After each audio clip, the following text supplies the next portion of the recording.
স্বাধীনতা পরবর্তী বাংলাদেশের একমাত্র সুদখোর, আন্তর্জাতিক খ্যাতিসম্পন্ন মহাজন, সুদের ব্যবসায়ী ডক্টর মোহাম্মদ ইউনূস হঠাৎ করে কি হলো, গতকাল রাতে তিনি তার ফেসবুকের যে অফিসিয়াল পেজ রয়েছে সেটা লাল করে ফেললেন।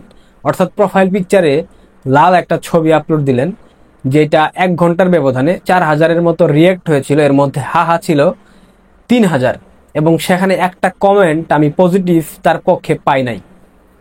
তো এই লাল হওয়া দেখে একটা গান মনে পড়ছে, লাল লাল জাম্বুরা কে কে খাবি তোরা, ইউনূসের এই টসটসে ফল ঠিক যেন রসগোল্লা, খাইলে বলনা আসিফ দে ছিল্লা দে ছিল্লা। মানে ইউনূসের লাল ফল খাইতে গেলে আসিফ নজরুলের সাথে যোগাযোগ করবেন, আসিফ নজরুল চমৎকারভাবে আপনাদের সামনে সেই লাল ফলটা পরিবেশন করবে। আপনারা যারা খেতে ইচ্ছুক অবশ্যই আসিফ নজরুলের প্রোফাইলে, ফেসবুক প্রোফাইলে আপনারা একটা SMS পাঠাতে পারেন, অথবা ডাস্টবিন শফিক তাকেও পাঠাতে পারেন, পেয়ে যাবেন ফলাফল বা ফল, লাল লাল টকটকে ফল। মজা করছিলাম। এই হঠাৎ করে প্রোফাইল লাল করার পেছনে কি উদ্দেশ্য, কি কারণ?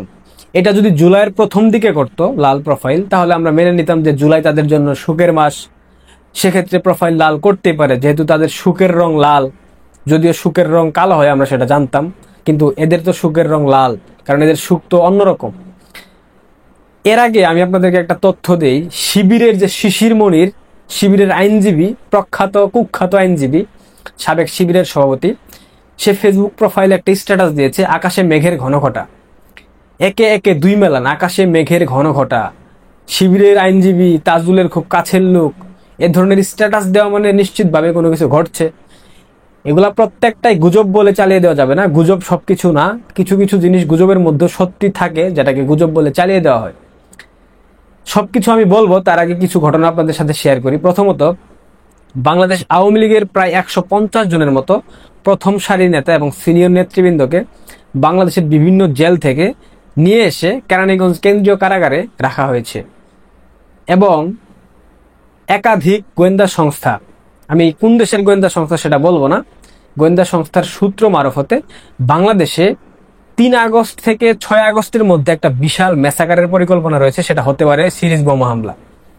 এরপর প্রথম আলো, ডেইলি স্টারের মতো যে এজেন্ডা মাফিক পত্রিকাগুলো রয়েছে, পাশাপাশি জঙ্গি মাহমুদুর রহমান, আমার দেশ পত্রিকার যে সম্পাদক, সেই মাহমুদুর রহমানরা একটা নাশকতা করার পরিকল্পনা চালাচ্ছে ইউনূসের হয়ে এবং জামাতের পরিকল্পনায়, মানে জামাতের যুগসাজশে এটা হবে। এরপর গতকাল রাত থেকে বাংলাদেশ পুলিশের পক্ষ থেকে একটা বিবৃতি দেওয়া হয়েছে, যদিও পুলিশ কমিশনার সেটা জানেন না, যে বাংলাদেশ আওয়ামী লীগের সকল পর্যায়ের নেতাকর্মীকে গণগ্রেফতার করতে হবে, অর্থাৎ যে যেখানেই থাকুক, যাকে যেখানেই পাওয়া যাবে সেখানে গ্রেফতার করা হবে। তো আওয়ামী লীগের নেতাকর্মী সমর্থকদের উদ্দেশ্যে বলতে চাই, আপনারা নিরাপদে থাকুন, এখনো সময় আসেনি রাজপথে নামার জন্য, সময় আসবে তখন আপনারা নামবেন যারা দেশে থাকেন। প্রত্যেকটা ঘটনা আপনারা মনোযোগ দিয়ে শুনলেন, এখন আমি তাদের পরিকল্পনা বলি। প্রথমত, সেই 1971 সালের যুদ্ধ অপরাধীদেরকে যে 2011 সালে আইসিটি গঠনের মাধ্যমে শেখ হাসিনার আওয়ামী লীগ সরকার ফাঁসির কাস্টে ঝুলিয়েছিল, নিজামী, মুজাহিদ, গোলাম আজম, সাকা চৌধুরী, এই যুদ্ধ অপরাধীদের ফাঁসির বিচার নিশ্চিত করার জন্য আওয়ামী লীগের প্রতি ক্ষুব্ধ হয়ে জামায়াত ইউনূসের তত্ত্বাবধানে এবং ডিপ স্টেট আইএসআইয়ের সহায়তায় বাংলাদেশ আওয়ামী লীগের সিনিয়র 2 থেকে 3 জন নেতাকে 5 আগস্টের পূর্বে ঝুলিয়ে দেওয়ার জন্য একটা বন্দোবস্ত অলরেডি তৈরি করে ফেলেছে, এবং যে কোনো মুহূর্তে একটা অযাচিত, একটা অবৈধ রায় ঘোষণা হতে পারে। সেই রায়ের মাধ্যমে তাদের দ্রুততার সাথে ফাঁসি কার্যকর হতে পারে, কারণ এরা তো আইনের কোনো তোয়াক্কা করে না।